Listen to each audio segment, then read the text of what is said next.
கஜானா காலின்றது என்ன கலைஞரும் சொல்லியிருக்காரு. கலைஞர் ஆட்சிக்கு வரும்போதெல்லாம் சொல்லுவாரு கஜானா காலி அப்படின்னு. அப்படின்னா என்ன அர்த்தம்? நான் கொடுத்துருக்க வாக்குறுதிலாம் செய்யறதுக்கு கொஞ்சம் டிலே ஆகும், உடனே நீங்க வந்து அலையாதீங்கன்னு அர்த்தம். அப்படிதான் அர்த்தம் அது. இது உடனே என்ன கேள்வி கேட்டு தொலைக்காதீங்க, இது எப்போ பண்ணுன்னு சொல்லிட்டு கஜானா காலின்ற வார்த்தையை வந்து கலைஞர் சொல்லியிருக்காரு. சொல்லுங்க.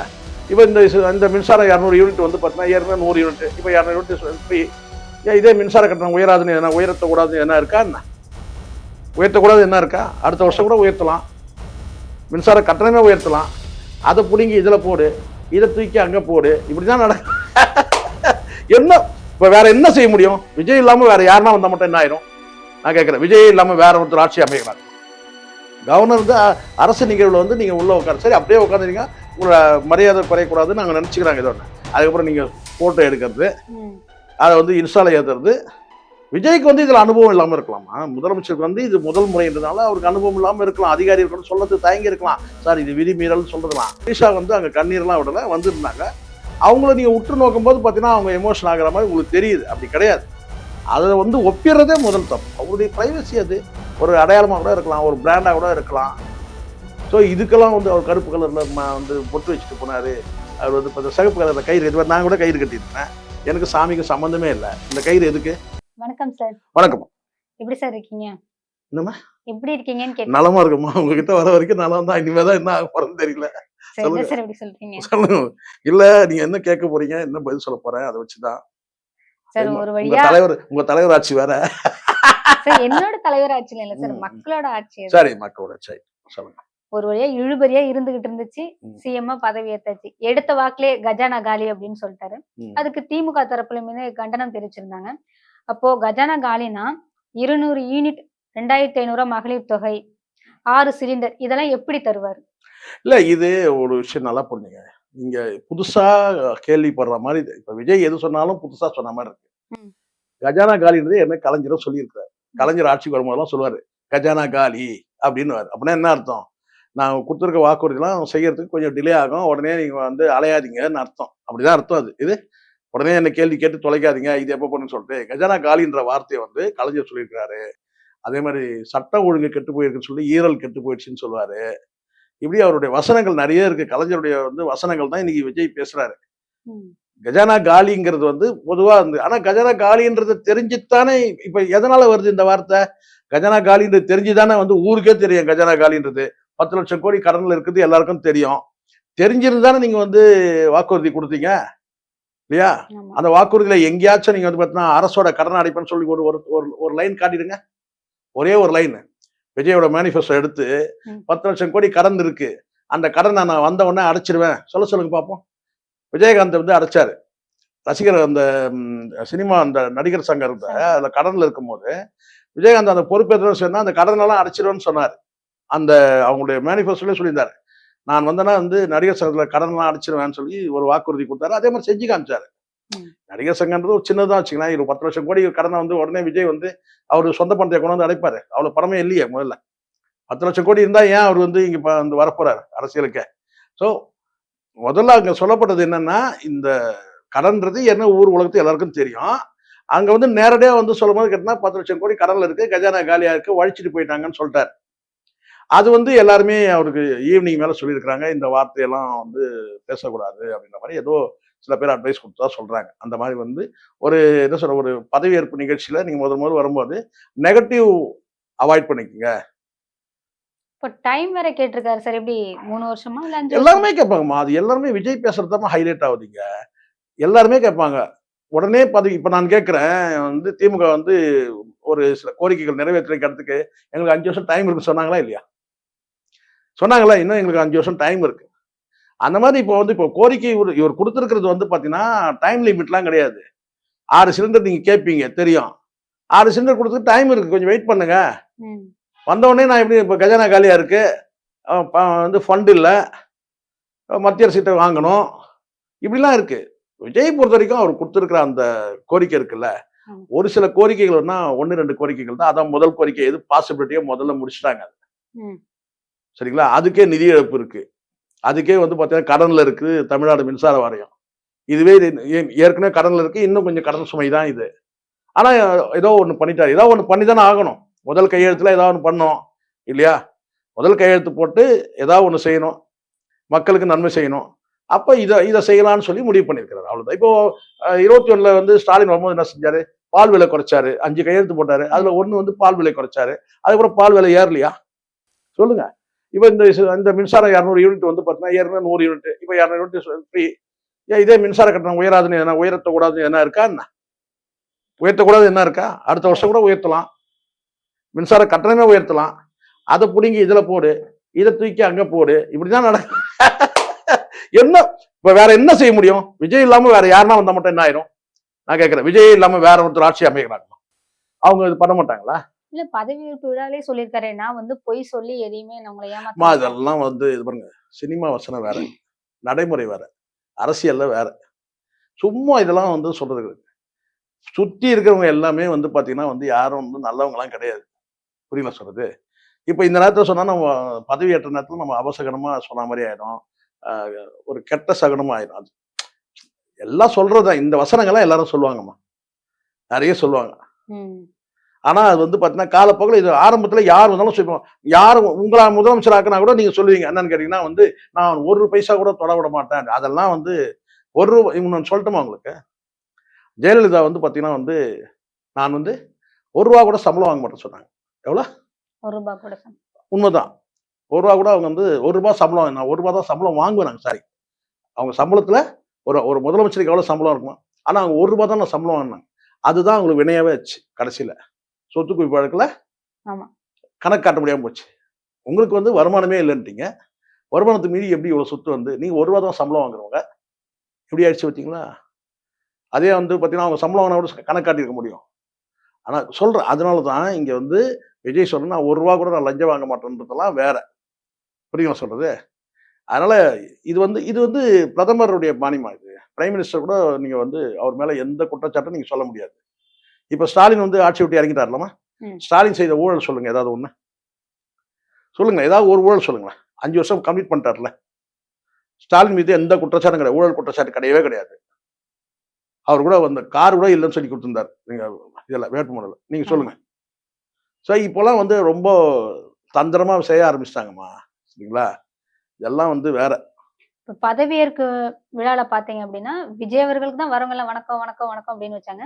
இப்ப ராகுல் காந்தி ஒரு ஓரமா அவர் யாருமே கண்டுக்கல. ஏமா வந்தாரு? அவர் ஏன் வந்தாரு? கண்டுக்கலாம். ஏன் வந்தாரு நீங்க சொல்லுங்க. அவர் ஏன் வந்தாரு? அழைப்பு கொடுக்கதாமா செய்வாங்க. அழைப்பு கொடுக்கதான் செய்வாங்க. ஏன் வந்தாரு? ஒரு தார்மீக ஒரு என்ன சொன்னாங்க, ஏதாவது ஒரு தார்மீகம் சொல்லுவாங்கல்ல, எதனா ஒரு இது இருக்கா? பொறுப்பு இருக்கா? எதுக்கு நீங்க வரணும்? ஏதாவது ஒரு கொஞ்சமாச்சும் நீங்க யோசிக்கணும். நீங்க டிஎம்கேவோட அலைன்ஸ் வச்சீங்க. 28 சீட்டு சண்டை போட்டு வாங்கினீங்க. இதுல வேற வேற பேரம் வேற பேசுனீங்க. இவ்வளவு சீட்டு கொடுத்தா அவ்வளவு சீட்டு. அது கொடுத்தாச்சு. 5 தான் ஜெயிச்சீங்க.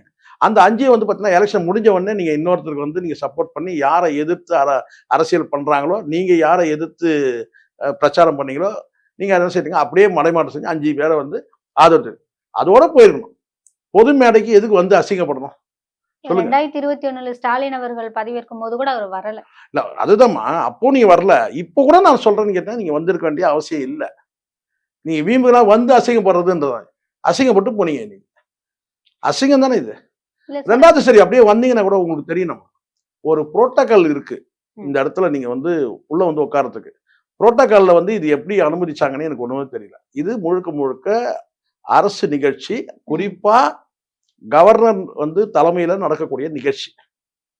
உங்களுக்கு அழைப்பு எங்க இருந்து கவர்னர் கிட்ட இருந்து அழைப்பு வரணும். நீங்க இந்த விழால நீங்க கெஸ்டா இருந்தாலும் கூட அப்படிதான் சொல்லப்படுது. புரோட்டோகாலே வந்து கவர்னர் தான் வந்து அழைக்கணும் அப்படின்னு இருக்கு. அரசு சார்பா அழைச்சா கூட இது கவர்னருடைய தலைமையில நடக்கிற நிகழ்வு. கவர்னர் வந்து முதலமைச்சரை தேர்வு வந்து பதவி பிரமாணம் செய்யறாரு. அதுல நீங்க வந்து பாத்தீங்கன்னா நீங்க எம்பியா தானே. இப்ப உங்களுடைய ரோல் என்ன? அகில இந்திய அளவுல எம்பி, எதிர்கட்சி தலைவர், அவ்வளவுதானே. எதிர்கட்சி கூட நீங்க வந்து கார்கே தாங்க. புரியுதா சொல்றது? நீங்க என்ன ஒரு எம்பி தானே. எதுக்கு நீங்க வந்து தேவையில்லாம தேசிய கட்சி கூட நீங்க பெரிய கட்சியா கூட இருந்துகிட்டோம். உங்க கட்சி ரொம்ப தப்பு. அவர் வந்து அசிங்கப்பட்டு போனார். எது இப்ப அதுக்கப்புறம் நீங்க அங்க இருந்து செல்ஃபி எடுக்க சொல்றது கொஞ்சமாச்சும் மண்டையில எதுனா இருக்கு. செல்ஃபி எடுத்து அத மொபைல்ல அப்லோட் பண்ணி இன்ஸ்டாகிராம்ல பதிவு போட்டாச்சு. சீப்பான நடவடிக்கை இல்ல இது. விஜய் பொறுத்த வரைக்கும் நான் பார்த்த வரைக்கும் அப்படி போடலாமா சார்? போடக்கூடாதுன்ற புரோட்டோகால் படி நீங்க முதல்ல மேடையில உட்கார வச்சதே தப்புமா. மேடையிலேயே இப்ப வந்து நீங்க கீழே நீங்களே இறங்கிடணும். கீழே நான் வந்து விஐபின்னு சொல்லி தனியா இருக்கு இல்லையா, அங்க நீங்க உட்காரணும். இதுல வந்ததே தப்பு. முதல்ல நீங்க வர வேண்டிய அவசியம் இல்லை. ஒண்ணு சரி, அப்படியே வந்தாலும் பாத்தீங்கன்னா மேடையில ஏறி இருக்கக்கூடாது. சரி, மேடையில ஏறினாலும் போட்டோ எடுத்துடக்கூடாது. சரி, போட்டோ எடுத்தாலும் அதை இன்ஸ்டால போட்டுக்கூடாது. எவ்வளவு தப்பு. ஒரு நேஷனல் கட்சி கீழ உட்காரணும், மேடையில உட்கார்றது அப்படிலாம் நீங்க எந்த கட்சியும் தானம்மா. நிகழ்ச்சிக்கு நீங்க யாரு? நிகழ்ச்சிக்கு நீங்க யாரு? நிகழ்ச்சி அரசு நிகழ்ச்சி. அரசு நிகழ்ச்சிக்கு நீங்க யாரு? நீங்க விருப்பப்பட்டவங்களை ஏற்ற முடியாது இல்லம்மா. அப்படி பார்த்தா சோபாவையும் சந்திரசேகர் கூட ஏத்துக்கலாம். இவங்க சிஎம் ஓட அம்மா அப்பா அப்படின்னு சொல்லிட்டு கிடையாது. புரோட்டோகால்னு ஒண்ணு இருக்குல்ல. அரசு நிகழ்ச்சிக்கு ஒரு விதிகள்னு ஒண்ணு இருக்கு. அவங்களதான் ஏத்தணும்னு இருக்கு. இப்போ ஒரு எம்பி தொகுதியில ஒரு நிகழ்வு இருக்கு. அரசு நிகழ்வு, ஸ்டேட் கவர்மெண்டோட அரசு நிகழ்வு. அங்க புரோட்டோகால் படி பாத்தீங்கன்னா அந்த தொகுதி எம்பிக்கு அழைப்பு கொடுக்கணும். நீங்க புரோட்டோகால் அது. அது மாதிரி இந்த நிகழ்ச்சிக்கு பாத்தீங்கன்னா ஒரு தொடர்பே இல்லை. நீங்க கூட்டணியில கூட நீங்க 5 எம்பி நீங்க 5 எம்எல்ஏ நீங்க கொடுத்திருந்தா கூட சரி. நீங்க பாத்தீங்கன்னா மேடையில உட்கார்றது அவங்க தான் டிசைட் பண்ணணும். கவர்னர் அரசு நிகழ்வுல நீங்க உள்ள உட்கார சரி, அப்படியே உட்காந்துருங்க. உங்களோட மரியாதை குறையக்கூடாதுன்னு நாங்க நினைச்சுக்கிறாங்க. இதோ அதுக்கப்புறம் நீங்க போட்டோ எடுக்கிறது, அதை இன்ஸ்டால ஏத்துறது. விஜய்க்கு இதுல அனுபவம் இல்லாம இருக்கலாமா? முதலமைச்சருக்கு இது முதல் முறைன்றதுனால அவருக்கு அனுபவம் இல்லாம இருக்கலாம். அதிகாரிகள் கூட சொல்றது தயங்கி இருக்கலாம். சார், இது விதிமீறல் சொல்றதுலாம். நீங்க ஏற்கனவே எத்தனை முறை எம்பியா இருந்திருக்கிறீங்க. உங்களுக்கு செக்ரட்டரி எல்லாம் இருப்பாங்க. இந்த நிகழ்ச்சியில இப்படி நம்ம நடந்துக்கலாம்னு கேட்கணும்ல இல்லையா? இது தவறு. இப்ப செங்கோட்டையன் அவர்கள் பதவியேற்கும் போதும் பாத்தீங்கன்னா, முதலமைச்சர் விஜய் அவர்கள் அப்படியே அள்ளி முத்தம் கொடுத்திருப்பாரு. சரி. டிவிகேவோட பில்லர் செங்கோட்டையனா தான் இருக்காரு. இப்ப இவருக்கு என்ன மாதிரி ஒரு பொறுப்பு கொடுப்பாங்க? பில்லர் தான் கிடையாது. இது நீங்களா முத்தம் கொடுத்தா பில்லர் ஆயிட முடியுமா? சொல்லுங்க. அவர் சந்தோஷத்தை பாருங்க. ஒவ்வொருத்தரும் சந்தோஷத்தை வெளிப்படுத்துவாங்கம்மா. நீங்க நல்லா புரிஞ்சுங்க.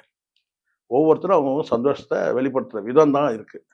ஒருத்தர் முத்தம் கொடுப்பாங்க, ஒருத்தர் கட்டி பிடிச்சிப்பாங்க, ஒருத்தர் காலில் விழுவாங்க, ஒருத்தர் தலையில முத்தம் கொடுப்பாங்க, ஒருத்தர் கையை பிடிப்பாங்க, ஒருத்தர் கையை பிடிச்சி நெஞ்சில வச்சுப்பாங்க. இதெல்லாம் நடக்கிறது தான். இதெல்லாம் அவருக்கு சந்தோஷத்தை வெளிப்படுத்துறாரு, அவ்வளவுதான். இப்ப கட்சி ஆரம்பிச்சுன்னு இவர் தானே சார் முதல்ல வந்தாரு. ஒரு பெரிய கட்சியில இருந்து பாருங்க. இவர் வந்தாரு.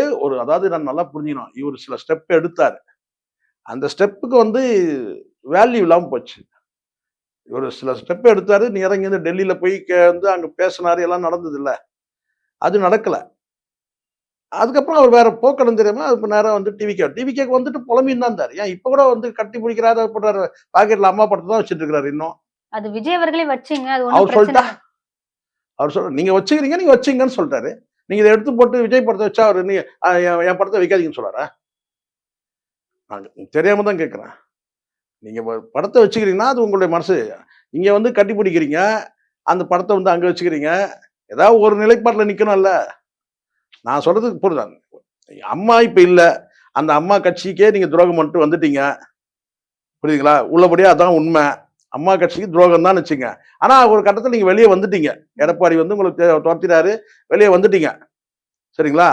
அப்போ நீங்க இந்த இடத்துல அந்த படத்தை பாத்தீங்கன்னா நீங்க அப்படியே கண்ணில் ஒத்திட்டு வீட்டுல பத்திரமா வச்சுட்டு அதுக்கப்புறம் நீங்க விஜய் படத்தை வச்சுக்கணும். இல்ல நீங்க விஜய் படமே வைக்கலாம்னு பிரச்சனை இல்லை. ரெட்டை நிலைப்பாட்டில் இருக்கக்கூடாது இல்லம்மா. இது ஒரு பக்கம். நீங்க அந்த இடத்துல நீங்க காமராஜர் படம் வைக்க பிரச்சனை கிடையாது. ஒரு கட்சியோட கொள்கை தலைவர். அம்பேத்கர் படம் வைக்க பிரச்சனை இல்லை. இவங்க வேலுநாச்சியார் படம் வைக்க பிரச்சனை இல்லை. அது மாதிரி அஞ்சலி அம்மாள் படம் பிரச்சனை இல்லை. இந்த கட்சிக்கு கொள்கை தலைவரே கிடையாது ஜெயலலிதா. என்ன சொல்ல போனா ஊழல் கட்சி. ஊழல் கட்சிக்கு பொதுச் செயலராக இருந்தவங்க, ஊழல் கட்சியோட முதலமைச்சராக இருந்தவங்க. அவங்க படத்தை பாக்கெட் வச்சுக்கிறீங்க. அப்படி உங்க தலைவர் தானே சொல்றாரு. யாரை போய் கட்டி பிடிக்கிறீங்களோ அந்த தலைவர் தானே சொல்றாரு. ஊழல் கட்சி சொன்னாரு. அப்புறம் அந்த ஊழல் கட்சி தலைவர் நான் வழிநடத்துறேன் பொதுச் செயலர், முதலமைச்சர், முன்னாள் முதலமைச்சர் நீங்க பாக்கெட் வைக்கிறீங்கன்னா என்ன பொருள்? அப்போ ஏதாவது ஒரு நிலைப்பாட்டுல நில்லுங்க. இதெல்லாம் ஒரு பக்கம் இருந்தாலும் தென்னிந்திய நடிகை, டாப் நடிகை த்ரிஷா அவர்களும் வந்திருந்தாங்க. ஐயோ, டாப் நடிகையா? ஆமா சார். பாக்குறதுக்கு ஸ்டாலின் அவர்கள் பதவியேற்கும் போது துர்கா ஸ்டாலின் வந்த அதே கெட்டப்ல இவங்களும் வந்திருந்தாங்க. இப்ப விஜய் அவர்கள் பதவியேற்கும் போது பாத்தீங்கன்னா அப்படியே ரியலா ஒரு வைஃப் மாதிரியே ஒரு எமோஷனல் ஆகி அதை ஃபீல் பண்ணி பாத்தீங்கப்பா. அவங்க ஃபீல் பண்ணாங்களோ நீங்க பயங்கரமா ஃபீல் பண்ணிருப்பீங்க போல இருக்கு. அந்த அளவுக்கு ஒரு விஷயம் நல்லா புரிஞ்சுங்க. ஒப்பிடும் போது கரெக்டா ஒப்பிடுங்க. அந்த காட்சி வேற. அந்த காட்சியில அப்பா முதலமைச்சர், இவர் வந்து கடந்த காலத்துல வந்து ஒரு ஸ்டெப்பா வராரு. சட்டமன்ற உறுப்பினர் ஆகுறாரு. அப்புறம் மேயர் ஆகுறாரு. ம். மேயர் ஆன பிறகு வந்து ஒரு கட்டத்துக்கு மேல தான் வந்து இவரால வந்து அ துணைத் தலைவர் ஆகுறாரு. சாரி துணை முதலமைச்சர் ஆகுறாரு. இல்லையா? அதுக்கப்புறம் வந்து அந்த முதலமைச்சர்ன்ற அந்த எல்லையை எட்டி பிடிக்கும்போது, அவங்க எமோஷனல் ஆயி அழுத காட்சி. அது ஒரு கட்டம் சரியில்ல, விட்டம் சரியில்ல, திட்டம் சரியில்லன்னு சொல்லி அவர் இது பண்ணும்போது, ஒரு ஸ்டேஜ்ல வந்து அந்த இடத்த வந்து அவர் வந்து காலம் நேரம் கூடி வந்தவுடனே முதலமைச்சர் பதவிய பிடிக்கிறார். நான் வந்து அப்ப அந்த இடத்துல அவங்க வந்து எமோஷனல் ஆகி அழுவுறாங்கன்னா, அவங்க மனைவியா இருந்து பல காலம் அவருக்கு வந்து அந்த வாய்ப்பு கிடைக்குமா? கிடைக்காதோ? ஏன்னா மீறி பெறன்னா குறுக்கு வழியில தாராளமா பெற முடியும். ஆனாலும் நேர் வழியில குடும்பத்திலேயே கடுமையான எதிர்ப்பு இருக்கு. சொந்த அண்ணனே எதிர்த்தாரு. இதெல்லாம் நெறைய நடந்தது. உள்ளடி வேலைகள் நடந்தது. ஆமா. கட்சியில இருக்க சீனியர்கள் அவாய்ட் பண்ணாங்க. இப்படி நெறைய நடந்தது. அப்போ ஒரு எல்லை ஒரு ஒரு எல்லை தாண்டி வந்து அந்த இடத்த பிடிக்கும்போது, அவங்க வந்து ஒரு கண்கள் பனிக்கர அழுவுறாங்க. அத பார்த்து. சரிங்களா? அந்த கண்ணீரையும் இவுங்க வந்து த்ரிஷா வந்து அங்க கண்ணீர்லாம் விடல. வந்திருந்தாங்க.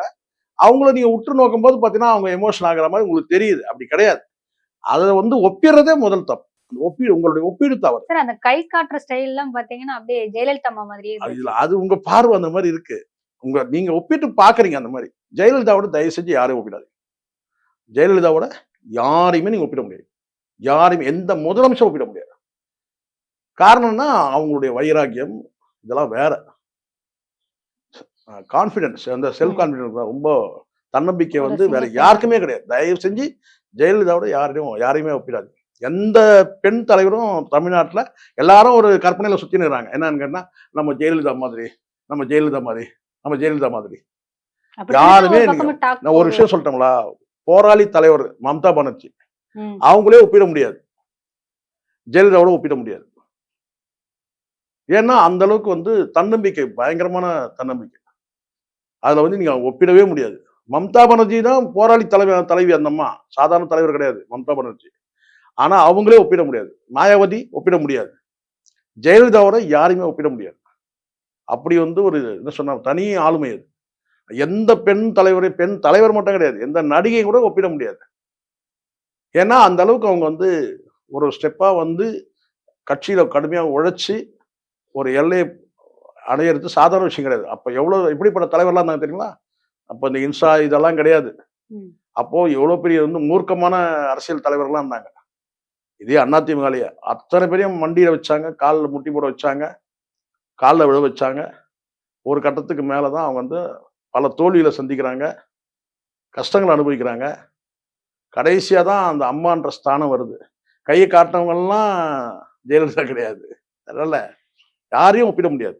இப்ப போற பக்கம் பார்த்தா, ம், த்ரிஷா அவர்கள் வந்து உடனே அவங்க ம். அம்மாட்ட பிளெஸ்ஸிங் வாங்குறதும், இல்ல இதெல்லாம் அது பார்க்கும்போது கல்யாணம் பண்ணிடுவாங்க போல அதெல்லாம் மாதிரி இருக்கு. எனக்கு தெரியல. அப்படிலாம் தெரியல. நீங்க அவர்ட்ட கேட்டு பாருங்க வேணா. ஃபோன் பண்ணி. எது? ஐயா, ஐயா முதலமைச்சர் ஐயா நான் தான் உங்களுக்கு ஓட்டு ஓட்டு போட்டேன். இப்படிலாம் பேசுறாங்க. எனக்கு தெரிஞ்சு ஒரே வார்த்தை நான் சொல்லுவேன்மா. தாய்க்கு பின் தாரம். நான் நினைக்கிறேன் இதுவரைக்கும் தாய் இருக்கிறாங்க. பின்னாடி அவருக்கு தாரமும் இருக்கிறாங்க. இன்னும் டைவர்ஸ் ஆகலல்ல. ம். ஆகட்டும் அதுக்கப்புறம் அது பார்க்கலாம். இப்ப அது நம்ம பேசுறதுல அர்த்தமே கிடையாது. தாய்க்கு பின் தாரம். தாய் இருக்கிறாங்க. தாரமும் இருக்கிறாங்க. சரிங்களா? தாய்க்கு பின் தாரம் எதுக்கு சொல்றேன்னு கேட்டா, அந்த தாயோட ஸ்தானத்துல தாரம் வந்துடுறாங்க. நல்லா புரிஞ்சுங்க நான் சொல்றது. தாய்க்கு பின் தாரம்னா என்ன அர்த்தம்னா, தாய் தான் வந்து மகனுக்கு எல்லாம். சரிங்களா? அந்த தாய் பின் தாரம்னா தாய் இறந்து போயிடுறாங்க, இல்லாம போயிட்டாங்கன்னா, அந்த தாரம் வந்து தாய் ஆயிடுவாங்க. ம். புரியுதா சொல்றது? விஜய்க்கு பொறுத்தவரைக்கும் என்னன்னு கேட்டீங்கன்னா வந்து, அவங்க தாயோட அந்த எமோஷனல் சொல்றீங்களா? அது நான் ஒத்துக்கிறேன். அத தாண்டி அவங்க வந்து வேற ஒருத்தர கட்டி அணைக்கிறாங்க, போறாங்க, வராங்கன்னா, அதெல்லாம் வந்து அவங்களுடைய அவங்களுடைய நடவடிக்கை அது. அதுக்கு நம்ம எதுவும் பதில் சொல்ல முடியாது. விஜயோட நடவடிக்கை வேணா கூட நம்ம சொல்ல முடியுமே தவிர, அவங்க அம்மா வந்து திரிஷாவ கட்டி அணைக்கிறாங்கன்னா, அது வந்து நம்ம என்ன சொல்ல முடியும்? அது ஒரு இப்போ ஸ்டைல் ஆயிடுச்சு அது. பெரும்பாலும் ஓ! வந்து கட்டி அணைக்கிறதுன்றது ஒரு ஸ்டைல் ஆயிடுச்சு. அது ஆணும் சரி, பெண்ணும் சரி, அன்பை வெளிப்படுத்துறது கட்டி அணைக்கிறதுன்னு ஆயிடுச்சு. இப்ப ஜோசியம் சொல்றது தான் விஜய் அவர்கள் கேட்கிறதா இருக்கு. ம், இப்போ திங்கட்கிழமை நடக்க வேண்டிய ஃபங்ஷன் தான் ஞாயிற்றுக்கிழமையா நடந்துச்சு. ம், அதுலயும் குறிப்பா 9 அமைச்சர்கள் மட்டும் ஏன் பதவி ஏத்தாங்க? ம், அதுல விஜய் அவர்கள நீங்க பார்த்தீங்கன்னா, கையில கயிறு, சிகப்பு கலர் கயிறு, ம், அந்த கருப்பு கலர் ஒரு பொட்டு, ம். இதெல்லாம் ஒரு ஜோசியம், ஆன்மீக ரீதியாவே இருக்கே. தெரியல எனக்கு அத பத்தி அவ்வளோதான். நான் முதல்ல இந்த கோட்டு, ஷூட்டு இருக்குல்ல, அதையே வந்து டீகோட் ம். பண்றதையே நான் விரும்பல. ஒரு தனி மனுஷனுடைய ஆசை, ஒரு இப்ப எம்ஜிஆர் தொப்பி போட்டாரு ஏன்னு கேட்பீங்களா நீங்க? அவர் மண்டையை மறைக்கிறதுக்கு தொப்பி போட்டுக்கிட்டாரு இல்லையா? இவர் வந்து கண்ணில் கொஞ்சம் பிரச்சனை, கண்ணை மறைக்கிறதுக்கு கண்ணாடி போட்டுக்கிட்டாரு கலைஞர். அந்த மாதிரி வந்து நீங்க வந்து ஏன் கோட்டு ஷூட்டுன்னு சொல்லிட்டு நம்ம அதெல்லாம் போயிட்டு டீகோட் பண்றதே வந்து பல பேர் கேட்குறாங்க. சார் கோட் ஷூட் போட்டாருன்னு. ட்ரெஸ் தானே அது. இல்ல ஒரு பாரம்பரியம்னு ஒண்ணு இருக்கு. இல்லம்மா பாரம்பரியம் இருக்கு. அவரு இப்ப நாங்க பாரம்பரியத்துல எங்க இருக்கு தொப்பி போட்டு போனோம்னு? எம்ஜிஆர் தொப்பி போட்டு போனார்ல. ஜெயலலிதா வந்து ஒரு ஓவர் கோட் மாதிரி ஒரு ட்ரெஸ் போட்டாங்கல்ல. முதல் 5 வருஷம். ஆமா. அது யாராவது கேள்வி கேட்பாங்களா? இதெல்லாம் வந்து டீகோட் பண்றதே அவருடைய பிரைவசி அது. ஒரு அடையாளமா கூட இருக்கலாம், ஒரு பிராண்டா கூட இருக்கலாம். ஸோ இதுக்கெல்லாம் வந்து அவர் கருப்பு கலர்ல வந்து பொட்டு வச்சுட்டு போனாரு. அவர் வந்து இப்ப சிகப்பு கலர்ல கயிறு இது நான் கூட கயிறு கட்டியிருக்கிறேன். எனக்கு சாமிக்கு சம்மந்தமே இல்ல. இந்த கயிறு எதுக்கு? இது எதுக்கு? இது எதுக்கு? இது எனக்கு ஒரு நண்பர் கொடுத்தாரு. சரிங்களா? இது வந்து பார்த்தீங்கன்னா இன்னொரு நண்பர் கொடுத்தாரு. இது என் மனைவி கட்டினாங்க. சரி நம்ம கட்டின கயிறு 35 வருஷம் சுமக்குறாங்க பாவம். இல்ல? அதுக்கப்புறம் வந்து பார்த்தீங்கன்னா வந்து இந்த கயிறு வந்து அவங்க கட்டினாங்க. அவுத்து போடுறது எவ்வளோ நேரம் ஆகும்? 2 செகண்ட் அவுத்து போட்டுடலாம். கேட்டா முருகர் வந்து உட்காந்துனாருன்றாங்க இங்க. சரிங்களா? ஏன்னா அந்த கை கொஞ்சம் சரியா செயல்படாது. நல்லா செயல்படும்னு சொல்லிட்டு இதெல்லாம் மாட்டி விட்டாங்க. நான் மாட்டிட்டு இருக்கேன். அவ்வளவுதான். இதுக்கு என்ன இருக்கு? சொல்லுங்க பார்க்கலாம். சாமியே வந்து இப்படி நான் இப்பவும் சொல்றேன். எனக்கு இறை நம்பிக்கை கிடையாது. ஆனா அந்த கயிறை கட்டிட்டு இருக்கிறேன். எது கயிறு கட்டிட்டு இருக்கிறேன்? இது நான் சாதி அடையாளமா? கிடையவே கிடையாது. சில பேர் சாதி அடையாளமா? கயிறு கூட இப்ப சாதி அடையாளம் வச்சிருக்கானுங்க. சரிங்களா? எனக்கு அது கிடையாது. மனைவி கட்டினாங்க வந்து பார்த்தீங்கன்னா கோயில் கொண்டு கட்டினாங்க. அதை அவிழ்த்து போடுறதுக்கு எனக்கு மனசு இல்லை. அன்பா கட்டி இருக்கிறாங்க. அதை நம்ம வந்து போட்டுக்கலாம். அவ்வளவுதான். புரியுது? எப்பயும் மக்கி போச்சுன்னா தானா போயிடும். அப்ப சொல்றேன் நீ போட்ட கயிறு நான் அவுத்து போடல மக்கி போச்சு கீழே விழுந்துருச்சு அப்படின்னு சொன்னா அதுக்கப்புறம் புதுசா வாங்கி ஒன்று கட்டுவாங்களான்னு தெரியல எனக்கு. சொல்றேன் நான். ஸோ இதெல்லாம் வந்து கருப்பு கலர்லையா நீங்க வாட்ச் கட்டிருக்கீங்க கேட்பீங்களா? இதுக்கு முன்னாடி வெள்ளை கலர்ல கட்டியிருந்தேன். இதுக்கு முன்னாடி 50 வருட கட்சிகள்லாம் இந்த பாரம்பரியம். இல்லம்மா நான் என்ன சொன்னேன், பாரம்பரியம்ன்றது தங்கச்சி எப்படி நான் உங்களுக்கு சொல்றது? எம்ஜிஆர் வந்து தொப்பி போட்டிருந்தாருமா? பாரம்பரியமா தொப்பி போடுறாங்களாமா? எம்ஜிஆர் கருப்பு கண்ணாடி போட்டிருந்தாருமா? சொல்லுங்க. கருப்பு கண்ணாடி சில சௌகரியங்கள் இருக்கு. அதெல்லாம் சொல்ல முடியாது. கருப்பு கண்ணாடி வந்து போடுறது வந்து ஒரு சௌகரியம் இருக்கு. நம்ம யாரை பார்க்கறோன்றது தெரியாது. எப்படி பார்க்கறோன்றதும் தெரியாது. கருப்பு கண்ணாடிக்கே உள்ள சௌகரியம் அது. அதுக்காக நான் எம்ஜிஆர் வந்து அதுக்காக போட்டாருன்னு நான் சொல்றேன்னு இழுத்து விட்டுறாதீங்க என்ன. புரியுங்களா? கருப்பு கண்ணாடி போறதுல ஒரு சௌகரியம் இருக்கு. சரியா? அப்போ வந்து யாரும் கேள்வி கேட்கல. இந்த கருப்பு கண்ணாடி போட்டதுல வந்து பார்த்தீங்கன்னா யாரை எப்படி பார்க்கறதுன்னு ஒண்ணு இருக்கு இல்லையா? அது ஒரு சௌகரியம் தான். அதுல கருப்பு கண்ணாடி அவர் போட்டாரு. மெடிக்கல் ட்ரீட்மெண்ட்டுக்காக போட்டாரு கருப்பு கண்ணாடி. தொப்பி போடுறது எதுக்குன்னா மண்டை தெரியக்கூடாது. எனக்கு இன்னும் முடி இன்னும் போச்சுன்னா கூட நான் மண்டையை காட்டுவேன். எனக்கு பிரச்சனை கிடையாது. ஏன்னா உள்ள இருக்கிறது வரைக்கும் தான் பிரச்சனை நமக்கு. உள்ள கரெக்டா ஃபங்க்ஷன் ஆகணும். அதான் நம்ம கவலைப்படுவோம். இது மேல இருக்கிறது போறதை பத்தி கவலையே கிடையாது. உள்ள கரெக்டா இருக்குதா, ஃபங்க்ஷன் கரெக்டா ஆகுதா, அப்படிதான் முக்கியம். அப்படிங்க சொல்றது. ஸோ அதனால இதெல்லாம் டீகோட் பண்றதே ரொம்ப வந்து ஒரு தரம் தாழ்ந்துதான் நினைக்கிறேன். அவர் வந்து கார் மாறிட்டாரு. ஆமா, ஏன்னா சொந்த கார்ல வந்தாரு. இப்ப புரோட்டோகால் படி கவர்மெண்ட் கார்ல வந்தானே ஆகணும். இது சாதாரண நடவடிக்கை தானம்மா. ஒரு அதிகாரி இருக்கிறாரு. ஒரு அதிகாரி வந்து பாத்தீங்கன்னா கவர்மெண்ட் கார்ல வருவாரு, அம்பாசிடர் கார்ல வருவாரு. டியூட்டி முடிச்சு அந்த கார் எடுத்து போயிட்டாங்கன்னா அவர் சொந்த கார்ல போவாரு. இது நம்ம சொல்ல முடியுமா? ஒரு நேற்று வரைக்கும் வந்து பாத்தீங்கன்னா வேற ஒரு கார் சட்டென்று காரை மாற்றிய விஜய்ன்னு போறீங்க. எனக்கு வந்து எதை டிகோட் பண்ணுமோ அதை டிகோட் பண்ணும். அதை தாண்டி நம்ம வந்து போகக்கூடாது. இது ரெண்டாவது முன்னாடி பண்ணா அது வேற.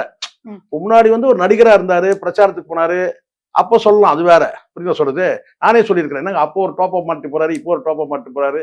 ஒரு ஒரு நிகழ்ச்சிக்கு ஒரு டாப் அப் மாட்டுறாருங்க நம்ம சொல்றோம். அது வேற, அப்ப வேற. ஆனா இப்போ திருநாகரசு கூட இருந்தாரு. திருநாகரசு இருக்காருல்ல, அவர் ஜெயலலிதா பேர்ல என்ன சொன்னாரு? ஜெயலலிதா எதிர்த்து அரசியல் பேசிட்டு இருக்கும் போது என்ன சொன்னாரு? ஜெயலலிதாவுக்கு வந்து தலையில வந்து முடி வந்து ஒரிஜினல் கிடையாது, டோப்பான்னாரு. ஆனா அது ஒரிஜினல்ன்றது எல்லாருக்கும் தெரியும். அது டோப்பான்னு சொன்னாரு. தலைமுடி வந்து ஒரிஜினல் கிடையாது. அப்ப நிறைய முடி அந்த அம்மாவுக்கு வந்து தலையில வந்து அப்போ வந்து இது வந்து டோப்பானார். அதுக்கப்புறம் அவரே வந்து போய் காலில் விழுந்து ஆசீர்வாதம் வாங்கின்னு கட்சியில சேர்ந்தாருன்னு வச்சுக்கலாம். அது கதை வேற. ஆனாலும் அப்படிலாம் பேசப்படுது. அது வந்து எப்படின்னா முதலமைச்சர் ஆகிறதுக்கு முன்னாடி, முதலமைச்சர் ஆன பிறகு ஒரு ஸ்ட்ராங் பொசிஷன் ஆகிற பிறகு அதுக்கப்புறம் அதெல்லாம் டீகோட் பண்ண முடியாது. அது அநாகரிகமா. என்ன கேட்டா ஒரு தடவை என்ன செஞ்சிட்டாரு, ஏவா வேலு அமைச்சர் இப்ப இருக்கா தெரியுமா? அவர் என்ன செஞ்சிட்டாரு, கூட இருந்த பக்கத்துல இருந்த ஒரு ஐஏஎஸ், அவர் உணவுத்துறை அமைச்சரா இருந்தார். திமுக ஆட்சி அப்போ இந்த மாதிரி எதிர்கட்சி தலைவராக இருந்தாங்க. அப்ப என்ன சொல்லிட்டாரு, ஒரு அரிசியோட ரகத்தை பத்தி, ரேஷன் கடிச்ச அரிசியோட ரகத்தை பத்தி பேசும்போது, இந்த அரிசி பாருங்க மோட்டாவா இருக்கு, கருப்பா இருக்கு, என்ன மாதிரி இருக்கு. இந்த அரிசி பாருங்க இது வந்து அந்த அம்மா மாதிரி இருக்குன்னு சொல்லிட்டாரு. யார் பக்கத்துல இருக்க ஐஏஎஸ் காமிச்சு இந்த அரிசி இந்த அம்மா மாதிரி இருக்குன்ட்டாரு. ஜெயலலிதா உடல் தெரியுங்களா? சரியா பேசினாங்க ஒரு மீட்டிங்ல. ஒரு அமைச்சர் அரிசி குறித்து பேசும்போது ஒரு பெண் ஐஏஎஸ் பக்கத்துல மையப்படுத்தி அரிசிக்கு ஒப்பிட்டு பேசுறாரு. இந்த அரிசி சன்னமா இருக்குது, அந்த அம்மா மாதிரி இருக்குன்னு சொல்லிட்டாரு. தப்பு இல்ல அது? தப்பு இல்ல? அது மாதிரி அதை டீகோட் பண்ணக்கூடாதுமா. ஒரு முதலமைச்சர் அவருடைய சுதந்திரம், அவரு ஆடை சுதந்திரம், அதை பேசக்கூடாது. நிறைய பேர் அது பேசுறாங்க. அவர் கோட் போட்டிருக்காரு. ஆனா நானே அதுதான் ஒருத்தர் திருப்தியாக நான் சொல்ற பதில் இருக்கு. என்னன்னா, அது செயின்ட் ஜார்ஜ் கோட்டை. செயின்ட் ஜார்ஜ் கோட்டையில பாத்தீங்கன்னா கிட்டத்தட்ட ஒரு பிரிட்டிஷ்காரன் கண்டுபிடிச்சது தான் அந்த ஆடை. எது இந்த கோட் ஷூட். அது பொருத்தமா இருக்கும், இடத்துக்கு ஏற்ற மாதிரி வந்திருக்கிறாருன்னு சொல்லிட்டேன். வேற என்ன? கரெக்ட் தானே நான் சொன்னது? நமக்கு எல்லாத்துக்கும் பதில் சொல்ல தெரியல இது.